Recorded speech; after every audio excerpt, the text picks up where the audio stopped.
So we said, well, we have to do something that gives them the chance to say yes to Quebec if in fact there's an opportunity here, because there was a perception that there weren't any. And so the organization was actually created to make sure that if people did leave the province, they did it for the right reasons, not the wrong reasons. We had an idea that we've got to keep our youth here. We've got to find a way to keep English-speaking youth in this province. We were trying to save young people from driving down 401 going to Toronto. I come to the offices here and I see the number of people engaged in the mission of Yes. I'm tremendously proud when I think back of how we started. It started with 120 clients 15 years ago under the wonderful guidance of Joanne LaRouche, and now we see close to 4,000 people a year with over 10,000 visits. We have 700 volunteers involved with our organization. I think we've touched a lot of people. Yes helps people who don't have any experience. They've just come out of school, they're very fresh, they don't really know. In school they teach you knowledge, but they don't teach you how to find a job. We were a mirror to them to show them the kind of skill sets they already had, tremendous bilingualism, for instance, and networks in the city, and we made those even better. I had finished my bachelor's in mechanical engineering, and I was looking for a job, but I wasn't finding much success with it. I had found an opening, but it was in Cornwall. So me coming to Montreal, I was thinking that finding a job, creating a new society is going to be very easy, and I never anticipated the challenges that I will be encountering when starting to look for the job. Yes has been a part of my life since I was in, I think it was my second year of university. When I wasn't working for them like part-time or through a stage, I was volunteering with them. They're just a great organization. They help keep Montrealers, English-speaking Montrealers in Montreal. It means that we can stay with our families. It was pretty clear, I guess, that if you can't find a job, one of the things you do, even if you're not a born entrepreneur, is to start a business. Yes was a key factor, I think, in helping us get started when we wanted to launch the business. We'd never written a business plan before.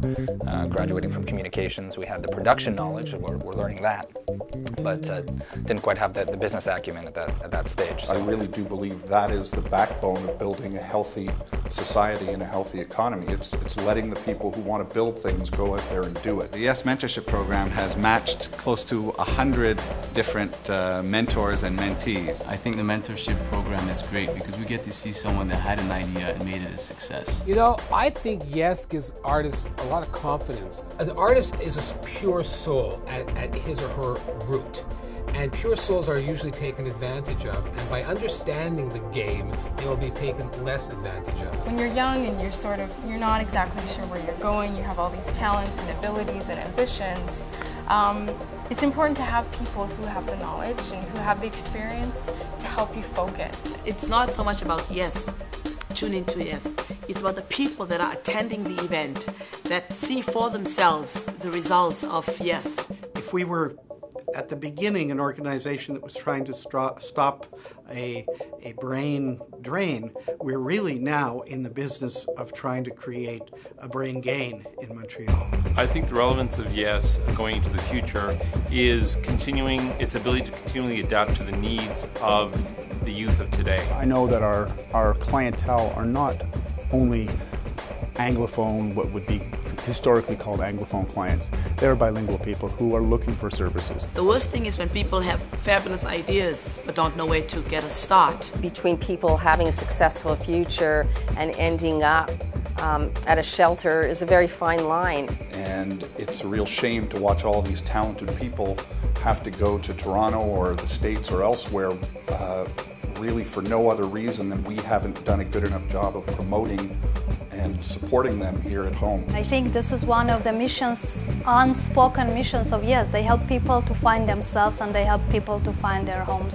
You know, if you're a parent, you know, I think one of the last things you want to see is your kids leaving, because once they take that step away from home to another province or another country, they usually don't come back. As time goes on, governments want to help new things rather than older things. So more of our money will have to come from private foundations and individual giving. Our kids can find a way to stay in their hometown, not see it as a launching point. I don't have to go out of my country to basically, become the the artist that I really want to be. I can actually base myself in Montreal and still have my sights set on the world. And ultimately, by helping Yes, you're helping the community, you're helping Montreal, you're helping the province. I think it's something that's a real engine to economic success. My wish for Yes's future is that the organization does not die, does not run out of funds, because the need is going to continue to grow more and more as time goes on. We're going to change, and we're going to change, and our clientele is going to change, and it has. So giving money to youth employment services is the best investment you can make in the English-speaking community and the city of Montreal. So I hope it just maintains the passion and drive that it has today.